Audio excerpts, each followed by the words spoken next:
देखिए अपन द्रव्यमान केंद्र की स्थिति ज्ञात करने के अपने सूत्र उसमें पढ़ लिए थे, क्या क्या फॉर्मूले थे। फिर इसमें द्रव्यमान कुछ नियमित आकार के जो पिंड थे उनके द्रव्यमान केंद्र के अपन ने डायरेक्ट फॉर्मूले लिख लिए थे। अब अपन बात करेंगे दो तीन कुछ एग्जांपल्स अपनी बुक में द्रव्यमान केंद्र पर आधारित जो एग्जांपल्स दे रखे हैं द्रव्यमान केंद्र की स्थिति ज्ञात करने पर, उन एग्जांपल को अपन सोल्व करते हैं। तो पहले अपन बात करते हैं एग्जांपल नंबर 7.1, यानी कि 7th नंबर के चैप्टर का फर्स्ट एग्जांपल अपन सोल्व कर रहे हैं। देखिए 7वां जो चैप्टर अपन पढ़ रहे हैं उसका एग्जांपल नंबर 1, पहला एग्जांपल। वो एग्जांपल क्या कह रहा है कि एक समबाहु त्रिभुज के शीर्षों पर स्थित एक समबाहु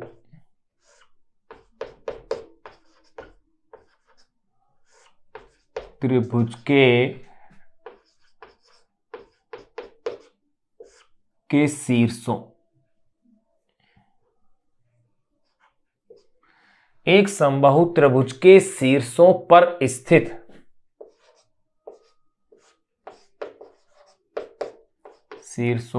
स्थित तीन कण या तीन कणों के निकाय, शीर्षों पर स्थित तीन कणों के निकाय, एक समबाहु त्रिभुज के शीर्षों पर स्थित तीन कणों के निकाय का द्रव्यमान केंद्र, तीन कणों के निकाय का द्रव्यमान केंद्र ज्ञात कीजिए।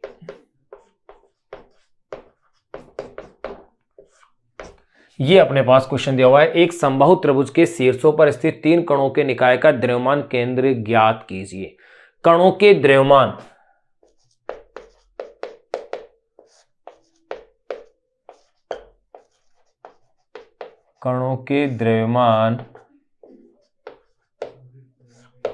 क्रमशः है 100 ग्राम,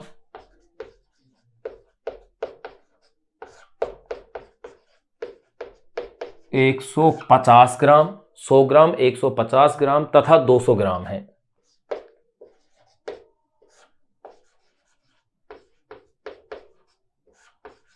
तथा 200 ग्राम, ये कणों के द्रव्यमान अपन को दिए हुए हैं 100 ग्राम, 150 ग्राम तथा 200 ग्राम है। त्रिभुज की प्रत्येक भुजा की लंबाई भी दी हुई है। भाई समबाहु त्रिभुज यानी प्रत्येक भुजा समान होगी। त्रिभुज की प्रत्येक भुजा की लंबाई 0.5 मीटर है। ये अपन को क्वेश्चन में दिया हुआ है। अब देखिए, अब अपन इस क्वेश्चन को सोल्व करते हैं। भाई किस तरह से है, क्या है, वो अपन अब देखते हैं।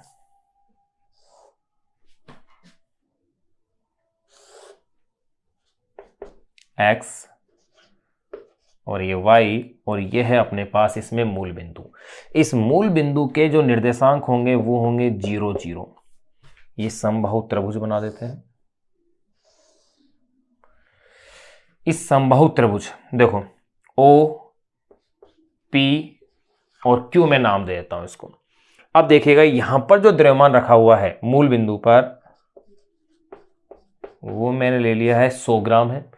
यहां जो द्रव्यमान रखा हुआ है वो है 150 ग्राम का, और यहां जो द्रव्यमान है वो है 200 ग्राम का।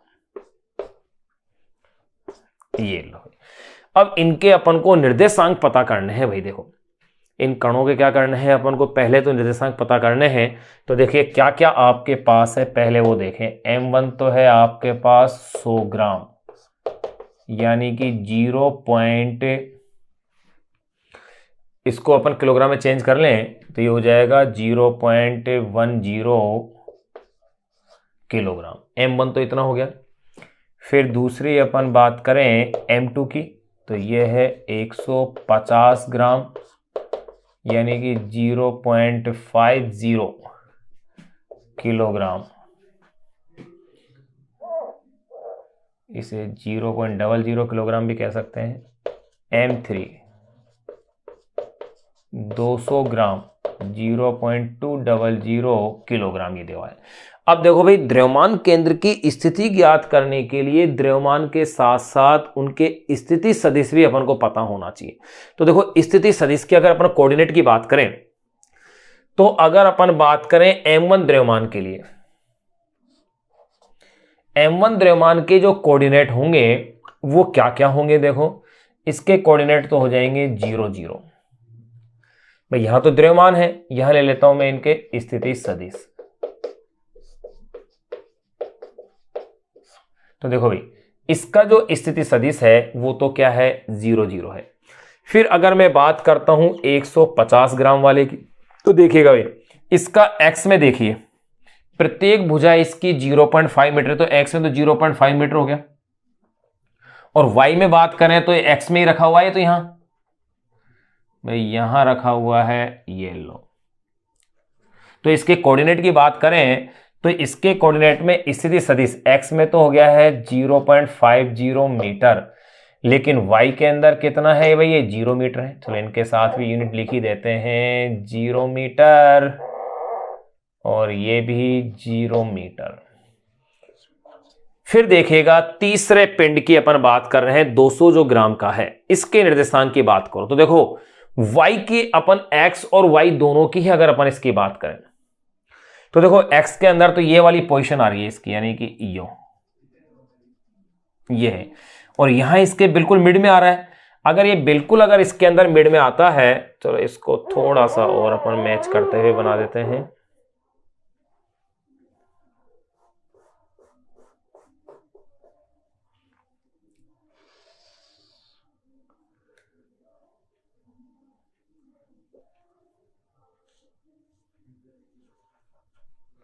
ये लो, ये हो जाएगा 150 ग्राम।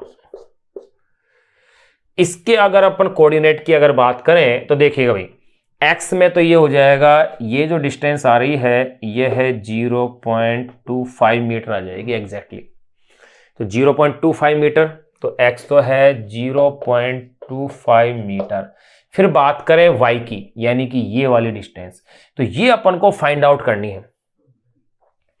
अगर इसे मुझे फाइंड आउट करना है OPQ, और मैं इसे कह देता हूं R, ये लो, तो ये कितनी आएगी? पाइथागोरस थ्योरम से निकाल लो। ये आपको पता है 0.25 है, ये आपको पता है 0.5 है। तो देखो भैया, QR यहां इधर साइड में अपन देख लेते हैं, QR क्या आ रहा है? इसका लंब आ रहा है। तो देखिए, कर्ण का स्क्वायर माइनस आधार का स्क्वायर, कर्ण कितना है? 0.5 का स्क्वायर, और ये 0.25 का स्क्वायर। तो ये लो, 0.5 का फिर स्क्वायर, 0.5 मतलब 1/2, 1/2 का स्क्वायर, 1/2 का स्क्वायर यानी कि 1/4, माइनस 0.25, 1/4 का स्क्वायर यानी 1/16। ये लो, 1/4 माइनस 1/16, यानी कि ये हो गया है भाई 3/16 का रूट, यानी कि रूट ऑफ 3/4 मीटर। ये अपने पास y कोऑर्डिनेट आ गया है। अगर मैं इसे लिखना चाहूं तो मैं यूं भी कह सकता हूं 0.25 रूट ऑफ 3 मीटर, यानी कि अब मैं तीनों के मैं कोऑर्डिनेट लिख देता हूं भाई। देखो, तो ये y एक्सिस के लिए y निर्देशांक आ गया है 0.25 रूट ऑफ 3 मीटर, यानी कि ये तो हो गए हैं 0 0। इसके अगर मैं कोऑर्डिनेट की बात करता हूं तो देखो, इसके मेरे पास क्या क्या आ रहे हैं? 0.50 एंड 0। इसके अगर मैं कोऑर्डिनेट की बात कर रहा हूं किसकी? P वाले की, Q वाले के लिए, 200 ग्राम के लिए, तो यहां आ रहे हैं मेरे पास 0.25 एंड 0.25 रूट ऑफ 3 मीटर में। ये लो, ये मेरे पास कोऑर्डिनेट मैंने तीनों को शो कर दिया। तो मेरे पास ये तो क्या आ गया है? R1 R1 R1, ये R2 R2 आ जाएंगे, यानी कि x अक्ष वाले y अक्ष वाले मान आ गए। अब मुझे इनके द्रव्यमान केंद्र की स्थिति ज्ञात करनी है, तो वो द्रव्यमान केंद्र की स्थिति क्या आ रही है वो देखिएगा। पहले मैं XCM देखता हूं। XCM का मतलब M1 x1 plus M2 x2, भाई दो ही कोऑर्डिनेट है, अपॉन में M1 प्लस M2। अब इनकी वैल्यू रखो। देखो, m1 कितना दिया हुआ है मुझे 0.10, x1 ये तो इसका 0 है, प्लस भाई अपने पास 3 है, अपने पास 3 के रूप में लिखना पड़ेगा, 2 है नहीं, तो ये हो जाएगा m1 x1 plus m2 x2 plus m3 x3 upon में m2 प्लस m3। देखो m1 0.10, इसके निर्देशांक कितने हैं मेरे पास 0, प्लस m2 0.15 इंटू दूसरा इसका x2 देखें अपन, तो ये कितना है 0.50 आ रहा है, कितना है 0.50 प्लस m3 0.20 इंटू इसका x देखो भाई 0.25 अपॉन में m1 है 0.10, 0.15 प्लस 0.20। देखिए भाई मैं इसकी डायरेक्ट कैलकुलेट कर रहा हूं, आप इसकी कैलकुलेशन हल करके जरूर देखें। जब अपन इसको पूरे को कैलकुलेट करेंगे तो ये आएगा मेरे पास 0.28 मीटर, यानी कि द्रव्यमान केंद्र के लिए x निर्देशांक आ गया है मेरे पास 0.28 मीटर, यानी कि x में इस पोजीशन पर यहां से अपन को पॉइंट लेना पड़ेगा। फिर आते हैं अपन y के लिए। अब अपन इसकी y की बात करते हैं, तो देखो भाई YCM इज इक्वल टू एवं YCM का मतलब M1 Y1, M2 Y2, M3 Y3 upon में M1 plus M2 plus M3। Values put कीजिए। देखो M1 है मेरे पास 0.10, Y का कोऑर्डिनेट इसमें भी 0 है, प्लस M2 है 0.15 इंटू ये है 0 Y के अंदर, प्लस M3 0.20 इंटू Y3 है मेरे पास 0.25 √3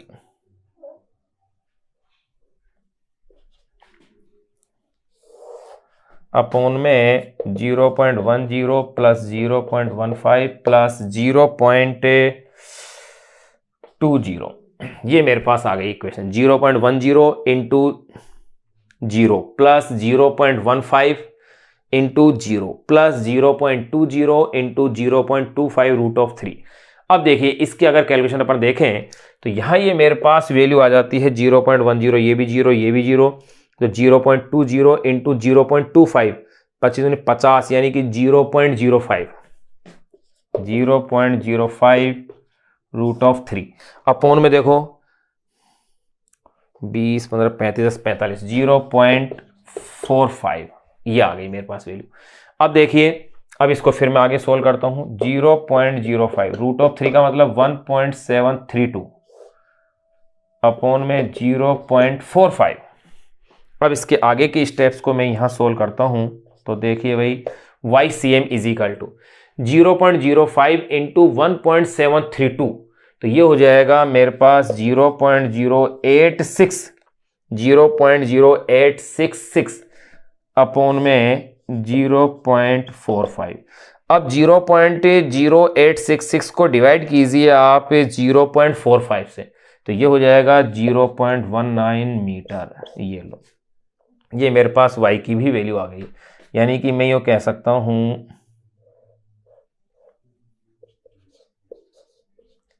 YCM is equal to 0.19 metre. मैंने इसको भाई पॉइंटों में निकाल लिया है, आप इसे बटे के रूप में भी निकाल सकते हैं आंसर को। मैंने इसको पॉइंटों के रूप में निकाला है, इसका मतलब इसका जो x कोऑर्डिनेट आ रहा है वो तो आ रहा है मेरे पास 0.28 और y आ रहा है 0.19, यानी कि 0.28 यहां और 0.19 में यहां ले लूंगा 0.19, यानी कि यहीं कहीं ऐसे यहां इसी पोजीशन में लो आप। यहां द्रव्यमान केंद्र का अपने पास ये आ गया है, जिसे बिंदु में C कह देता हूं। तो ये द्रव्यमान केंद्र आ गया है, जिसके कोऑर्डिनेट मेरे पास क्या होंगे भाई, x तो हो गया है 0.28 और y हो गया है 0.19 मीटर। ये लो, ये मेरे पास आंसर आ गया। ये अपन ने एग्जाम्पल जो अपने पास दिया हुआ था 7.1 अपन ने सोल्व कर लिया। बस एक एक्स्ट्रा पॉइंट अपन को करना था, ये अपन को फाइंड आउट करना था, जो मैंने ज्ञात कर लिया 0.25 मीटर तो ये था ही। ये पाइथागोरस थ्योरम से मैंने ये निकाल लिया ओ आर की वैल्यू, सॉरी क्यू आर है ये, ओ पी क्यू, तो ये क्या है मेरे पास क्यू आर है। ये लो भाई, Q R is equal to कर्ण का स्क्वायर, यानी क्योंकि ये वाली जो साइड है ये तो है 0.5 मीटर है और ये 0.25 हो गई, तो इजीली अपने पास कैलकुलेट अपन ने इसको कर लिया है। ध्यान रहे मेरे पास ये क्यू आर है भाई, ओ आर नहीं है ना, क्यू आर, क्यू से आर तक की कैलकुलेट की, √3 यानी 0.25 √3 मीटर। अब XM और YCM, XCM और YCM दोनों अपन ने कैलकुलेट कर लिए।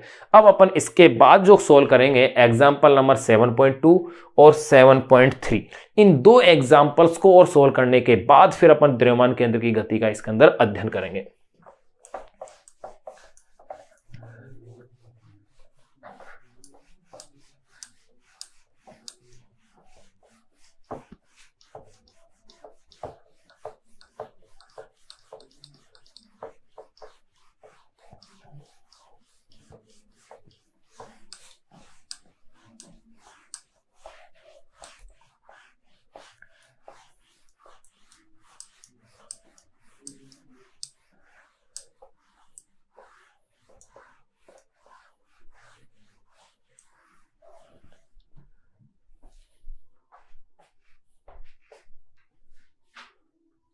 देखिएगा अपन इसमें द्रव्यमान केंद्र की स्थिति की बातें कर रहे थे, जिसमें द्रव्यमान केंद्र की स्थिति के लिए फॉर्मूला अपन ने डिराइव कर लिया था और उसकी विशेष स्थितियां, स्पेशल केसेस में दो केस अपन ने जान लिए थे।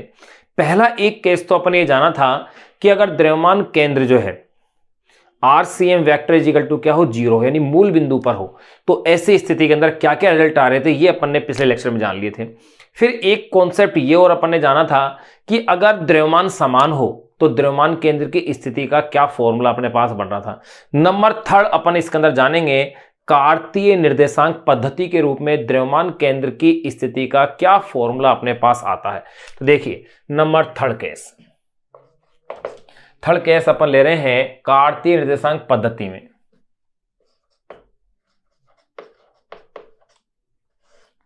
द्रव्यमान केंद्र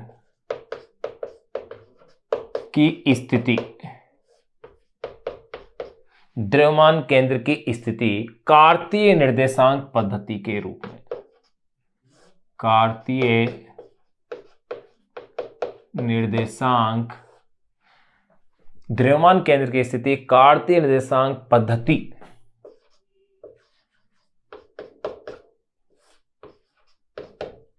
में। भाई कार्तीय निर्देशांक पद्धति आप भली भांति जानते हैं I cap, J cap, K cap के फॉर्मेट में, X Y Z के फॉर्म में। तो देखिएगा यहां अगर अपन इसकी स्थिति की बात करें तो देखो, अगर स्थिति सदिश मैंने इसको दो कणों के लिए निकाला था। देखो ध्यान रहे कि अपन ने दो कणों के लिए द्रव्यमान केंद्र की स्थिति ली थी। अगर कणों की संख्या n हो तो उसे अपन n के लिए भी लिख सकते हैं, जैसे अपन फोर्थ केस में ऐसा ही कर देंगे। वैसे तो अपन अलग से डेरिवेशन भी कर सकते थे कि कणों के समूह के लिए द्रव्यमान केंद्र की स्थिति, तो अपन वो डेरिवेशन ना करके अपन इसे स्पेशल केस में फोर्थ केस के रूप में उसे ही अपन ऐड कर देंगे, वो थोड़ा ज्यादा आसान रहेगा आपके लिए। देखिएगा द्रव्यमान केंद्र की स्थिति कार्तीय निर्देशांक पद्धति में, तो अगर मैं पहले कण की स्थिति सदिश की बात करूं तो R1 vector is equal to होगा X1 I cap plus Y1 J cap Z1 K cap. ये तो हो गया पहले का स्थिति सदिश। एंड अगर मैं बात करूं दूसरे वाले कण के लिए स्थिति सदिश स्मॉल r2 वेक्टर की, तो ये हो जाएगा X2 I cap plus Y2 J cap Z2 K cap. ये मेरे पास दूसरे वाले कण के लिए क्या हो गया, स्थिति सदिश आ गया है, यानी कि Z2 K कैप। और अगर मैं R की अगर केवल बात करूं, चलो यहां कोमा ले लेते हैं, ये मेरे पास स्थिति सदिश R1 R2 आ गए। एंड अगर मैं बात करूं किसकी, द्रव्यमान केंद्र की, RCM वेक्टर, यानी द्रव्यमान केंद्र की स्थिति की बात कर रहा हूं, तो देखिएगा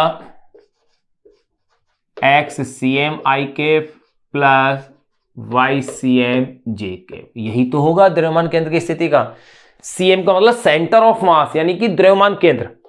RCm vector is equal to XCm i cap plus YCm j cap. अब देखिएगा अगर ऐसा है तो देखें, इसलिए अगर मैं ऐसे अगर देखता हूं तो आप गौर कीजिएगा, RCm वेक्टर का मींस क्या है मेरे पास, XCm i cap plus YCm j cap, यही तो लिखा है मैंने दो के लिए। अगर ऐसा है तो फिर देखिएगा इसी में फिर अपन आगे बढ़ते हैं, और आपको पता है कि द्रव्यमान केंद्र की स्थिति का फॉर्मूला अपन ने लिया था m1 r1 vector plus m2 r2 vector upon में m1 प्लस m2, इसी तरीके से था। तो देखो यहां पर भी ये इक्वेशन, यानी कि इसकी वैल्यू तो मैंने यहां ले ली है, इज इक्वल टू, अब मैं इसे m1 के फॉर्मेट में लूं तो देखो m1 r1 वेक्टर, देखो यहां आप क्या जानते हैं, RCm vector is equal to m1 r1 vector plus m2। तो देखो भाई m1 तो m1 है, r1 वेक्टर की वैल्यू ये रही मेरे पास x1 i cap plus y1 j cap z1 k cap, बिल्कुल रख दिया मैंने।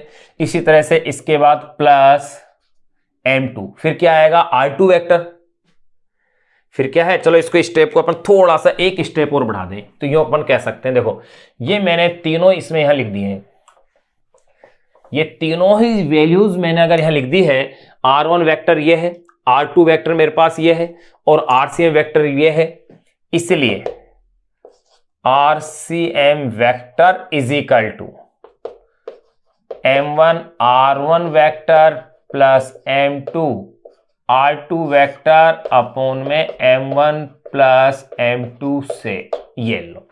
इसमें अब एक स्टेप में थोड़ी डायरेक्ट कर रहा था, अब यहां मैंने उस स्टेप को भी आपके लिए लिख दिया है। अब यहां देखो मैं इनकी क्या करता हूं, वैल्यूज पुट कर देता हूं। RCm क्या रखूंगा इसकी जगह, XCm i cap plus YCm j cap. ध्यान रहे Cm का मीन्स सेंटर ऑफ मास यानी कि द्रव्यमान केंद्र, इज इक्वल टू, देखो फिर क्या लूंगा मैं m1 r1 वेक्टर के means x1 i cap y1 j cap, फिर क्या लिखूंगा इसे मैं z, अगर दो के रूप में लूंगा तो दो के रूप में लिख दूंगा मैं इसे, अगर दो ही अगर कंपोनेंट्स ले अपन x y z ले रहे हैं तो ये लो भाई, इसे अपन दो के रूप में ले लेते हैं, यहां पर भी ये लो। अगर दो की ही बात करेंगे, तीन की करें तो तीन के रूप में भी ले सकते थे।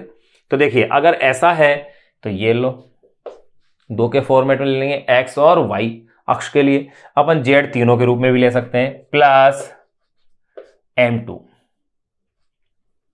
r2 वेक्टर की वैल्यू क्या लेंगे आप, x2 i cap plus y2 j cap upon में m1 प्लस m2। अब देखिएगा ये जो मेरे पास इक्वेशन आ गई है, इससे अगर देखें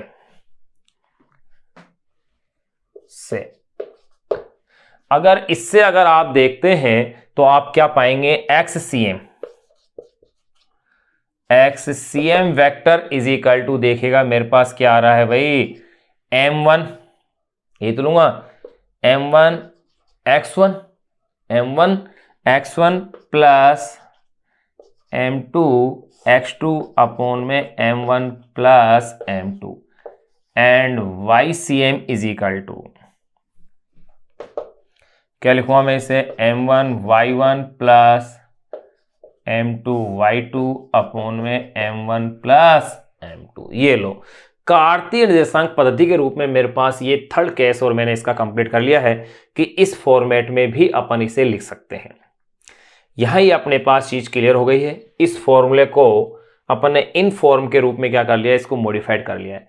अब अपन नंबर 4 में इसमें बात करेंगे एन कणों के निकाय का द्रव्यमान केंद्र, या यूं कह सकते हैं बहुत से कणों के निकाय का द्रव्यमान केंद्र, उसकी स्थिति अपन ज्ञात करेंगे, यानी कि फोर्थ केस। वैसे तो अपन एन कणों के लिए इसकी डेरिवेशन को अलग से कर सकते थे, कहीं दी हुई भी है, कई जगह दी हुई होती है, परंतु यहां अपन इसे एक ही इसी स्पेशल केस के रूप में लिख लेते हैं ताकि अपने लिए ये आसान बना रहे।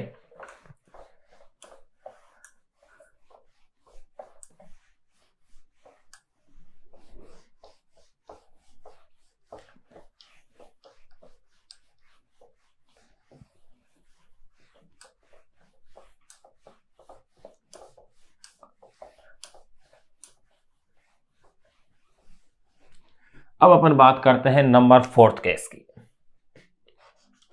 स्पेशल केस में या विशेष स्थितियों में लिख रहे हैं n कणों के निकाय का द्रव्यमान केंद्र।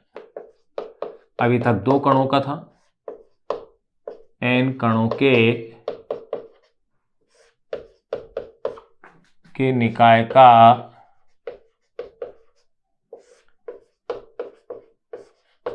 निकाय का द्रव्यमान केंद्र, या कह सकते हैं बहुत से कणों से मिलकर बने तंत्र के द्रव्यमान केंद्र की स्थिति।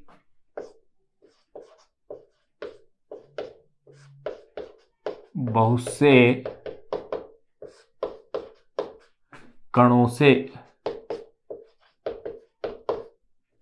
मिलकर बने, बहुत से कणों से मिलकर बने तंत्र के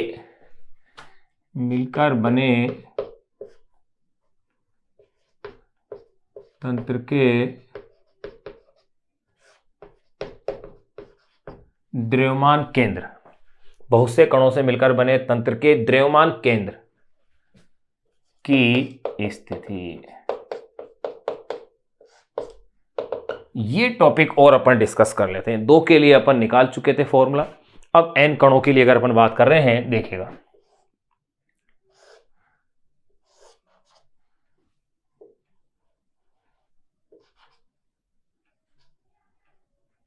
x y z मूल बिंदु।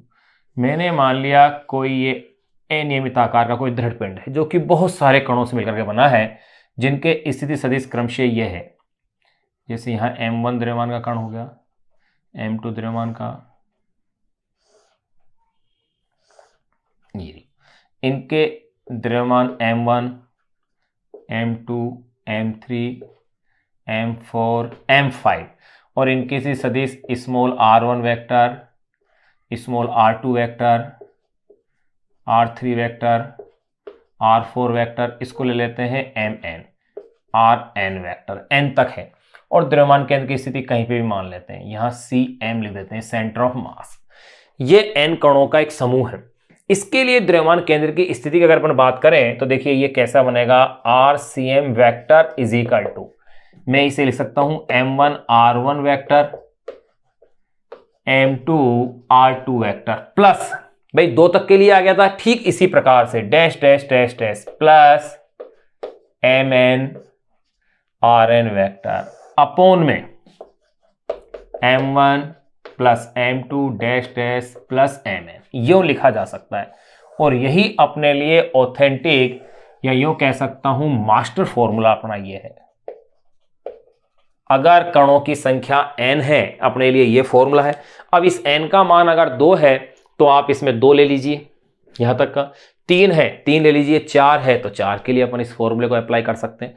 यानी नंबर जितने अपन को कणों की संख्या दे रखी है उसके लिए अपन इसे यूज कर सकते हैं। तो यहां अपने पास n कणों के लिए द्रव्यमान केंद्र की स्थिति का क्या आ गया, ये फॉर्मूला आ गया जो अपन ने निकाल लिया। अब इसके बाद अब एक बात अपन कुछ जाने कि अपन इसे कैसे कैसे और लिख सकते हैं। इसको मैं समाकलन रूप में भी लिख सकता हूं, या यूं कह सकते हैं अपन, चलो इसी को एक छोटा सा अलग से एक पार्ट बना लेते हैं। ये चारों केस अपन यहां कंप्लीट कर लिए हैं। वैसे अब जो अपन टॉपिक पढ़ रहे हैं आगे का, वो एज ए 4th जो पार्ट अपन पढ़ रहे हैं स्पेशल केस का, उसी का एक हिस्सा है जिसको मैं नाम दे रहा हूं नियमित आकार के दृढ़ पिंड के द्रव्यमान केंद्र की स्थिति। नियमित आकार के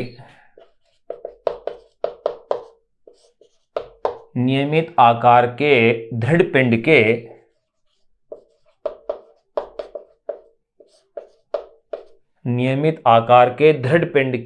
द्रव्यमान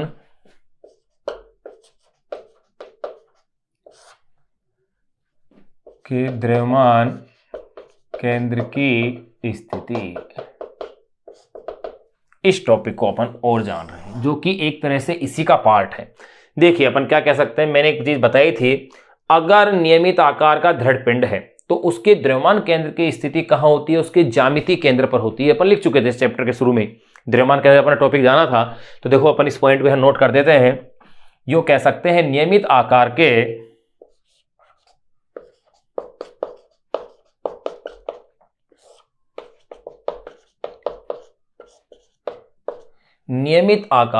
दृढ़ पिंड के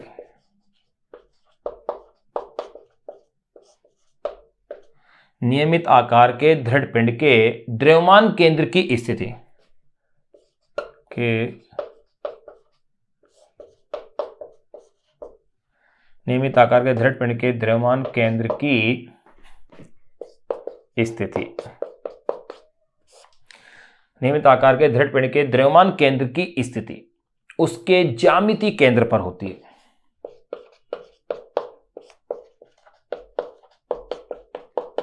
उसके ज्यामितीय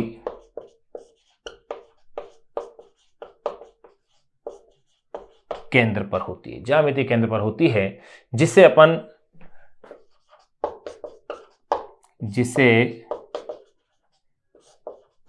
निम्न प्रकार व्यक्त किया जा सकता है। स्थिति उसके ज्यामितीय केंद्र पर होती है जिसे निम्न प्रकार व्यक्त किया जा सकता है। देखो कैसे, RCM vector is equal to X Y Z तीनों में ले रहा हूं, XCM I cap, YCM J cap, ZCM K cap. इस तरह से अपन ले सकते हैं, जहां XCM, YCM व ZCM के मान क्रमशः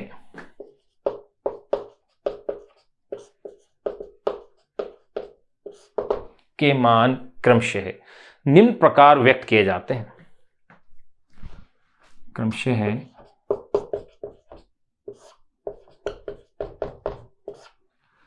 क्रमशः निम्न प्रकार